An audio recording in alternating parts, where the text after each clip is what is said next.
going to take a few questions from the audience. So if you have a question, and can I have some of my volunteers to assist with passing the microphone?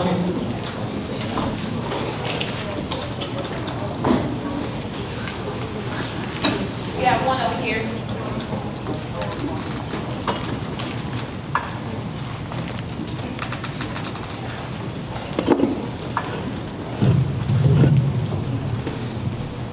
Good afternoon. My name is Blair, and I have a question. How do you feel about the current state of hip hop? Is it more that you feel could be addressed in music? That's a fair question, Mr. Blair. I think the state of hip hop right now is, hip hop has taken our country by storm, by surprise. Hip hop is our culture right now. You look at the way that our kids dress, you look at the way that our demeanor is.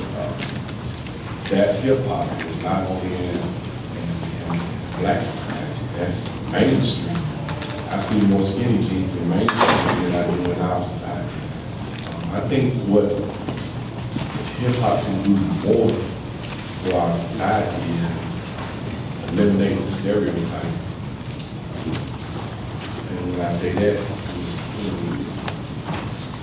hip hop, and not all hip hop artists, but some would demoralize females.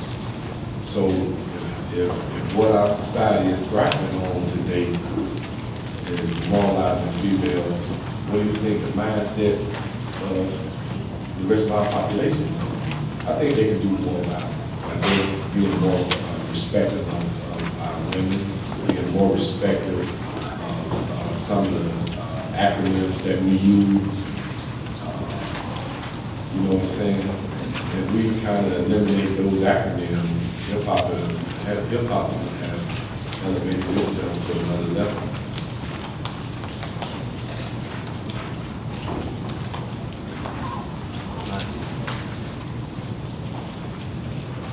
Any other questions?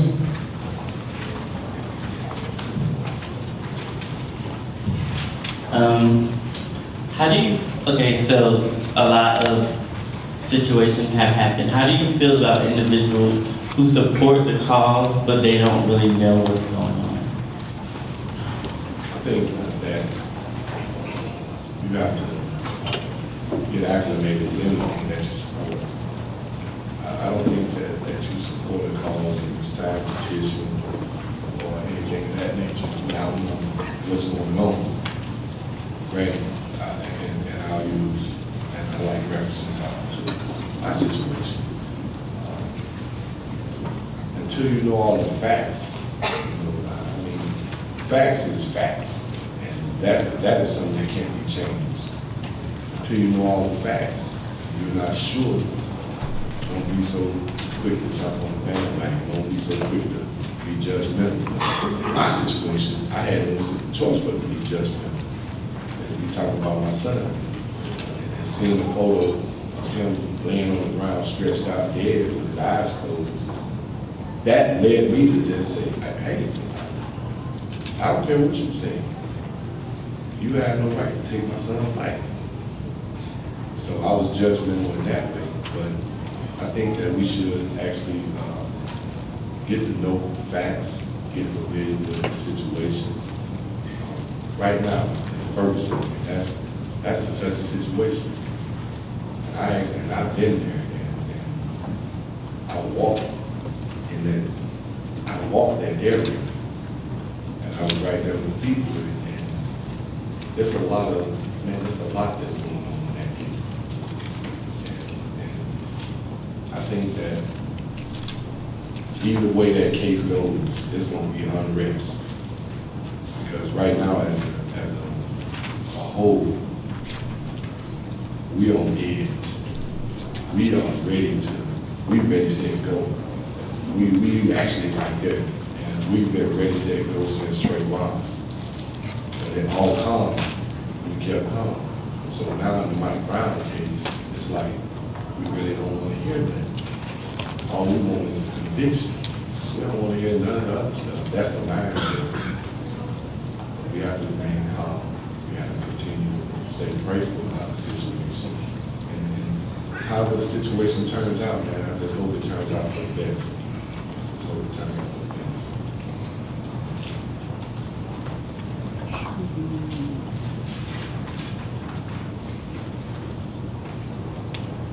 Good afternoon, sir.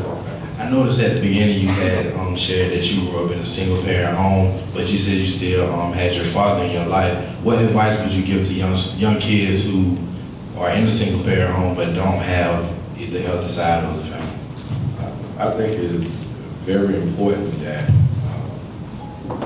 there's a role model in any home, whether it be if your father's not there. I think there are uncles that are there, and even if I'm just a firm believer in even if the mother has a significant boyfriend, whatever she has, he can be a role model.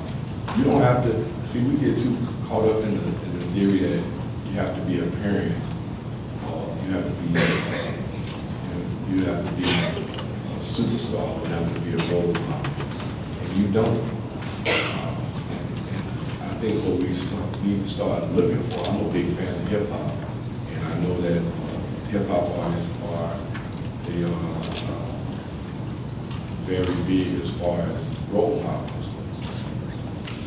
But we need to start going back to having doctors and lawyers and pastors and engineers and architects as our role models. That's what's paving the way.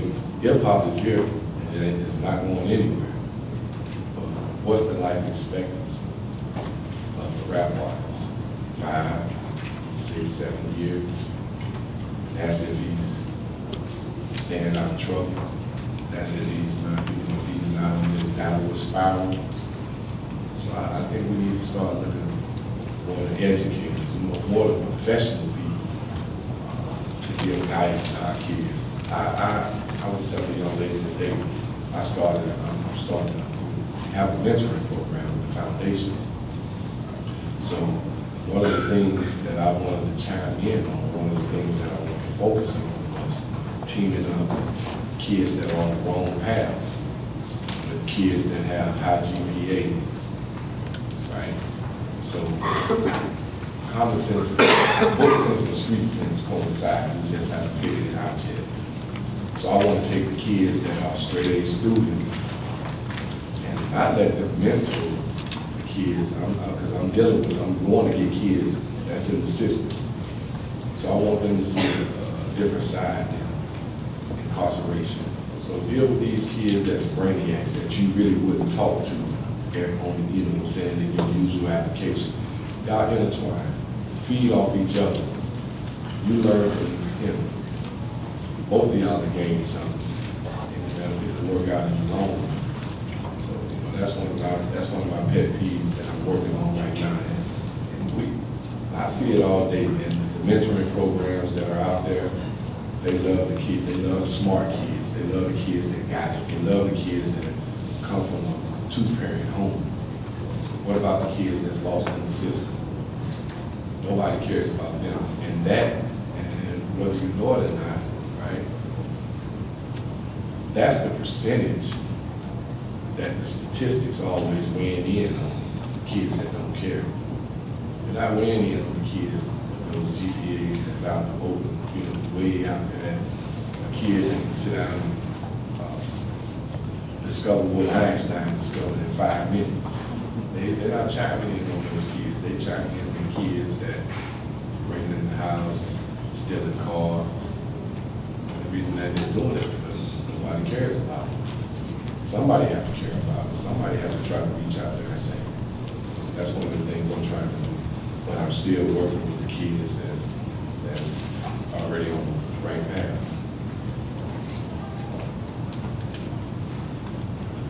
Good afternoon, Mr. Martin. Thank you for being with us today. My name is Cassandra Allen, and my question to you is, throughout the case, in regards to your son, is there anything that you that you wish the prosecution or you would have done or could have done differently? There's a lot of things that I wish that prosecution team, the state's attorney team would have done. First of all, I really truly wish they had called character witnesses on behalf of Trayvon, because they didn't give his family a chance to explain who he really was. As a matter of fact, I was called on the stand, but I wasn't called on the stand by the state attorney. So I'm the last parent to see him alive, right? Wouldn't you think that the state would call me to describe his last moments or describe who he was? They didn't call me the defense attorney. Called me up. The reason they called me up was to recant my story about being in the police department. So I think that's the first thing that comes to my mind. That we didn't get a chance to tell the world who Trayvon was. And to me, they just did a horrible job of defending black life. Because I don't think the state attorney's office saw it through two African-American parent eyes. I really don't. And I don't think those 6 women in the jury box saw it through Sabrina's eyes. I really don't. They didn't get it. They couldn't fathom the fact that they couldn't picture themselves being an African-American woman. So that's something I regret. I deeply regret that. 6 women on the jury didn't look at it as coming from a mother's perspective. They just looked at it as a black on white situation. And the state attorney's office just for some reason refused to his character witnesses or her character witnesses.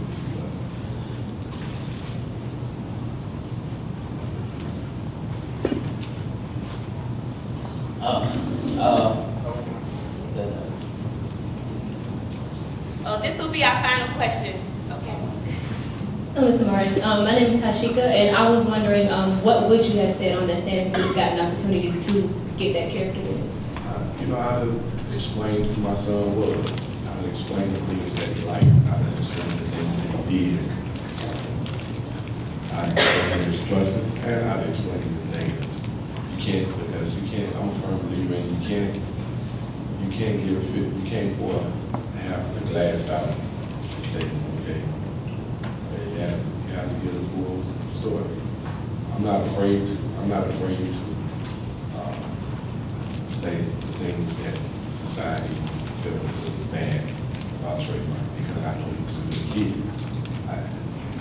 And this is not deep down in my heart, I knew he was a good kid. I knew he was a good kid. So I would have talked about, he saved my life. He saved my life in 2004. And I would have definitely told that story. He was 9 years old and we was trapped in a house fire. And I woke him up out of the bed. I got burned up with my lower extremities, from my knees all the way to the bottom of my feet, trying to play Superman and go put out a grease fire. And my body went in shock. And he was in the house sleeping, and the house was still on fire. So I came back conscious, and I started screaming his name because the house had been filled with smoke. He woke up.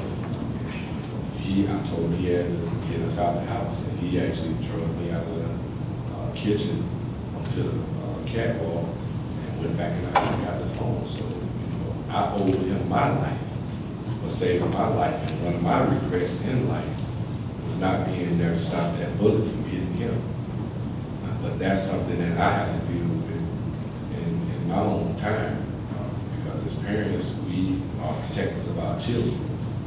Go to any lengths to save our children and to stop our children from being hurt, harmed, or put in any kind of danger. So that's one of my biggest, that's one of my struggles. That's what I'm dealing with, not being able to save his life. But I can honestly deal with the life that he lived, because I know he lived a good life. I know he was a troubled child. So.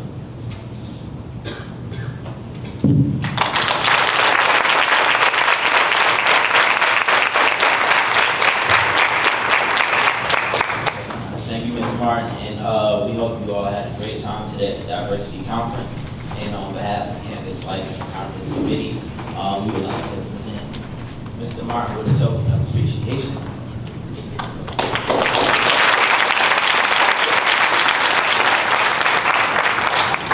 Again, thank you for sharing your story, telling us about your lived experiences, and giving us some practical ways on how to move forward to protect our families. This concludes our 6th Annual Diversity and Leadership Conference. I hope you all were able to achieve your personal and professional goals that you set at the beginning of the day, and you have an action plan that you are ready to move forward with. Again, before you leave, complete the evaluations, because we need this feedback in order to be able to provide a better experience for you on next year. Thank you for your time, and I hope you had an awesome experience. Good evening.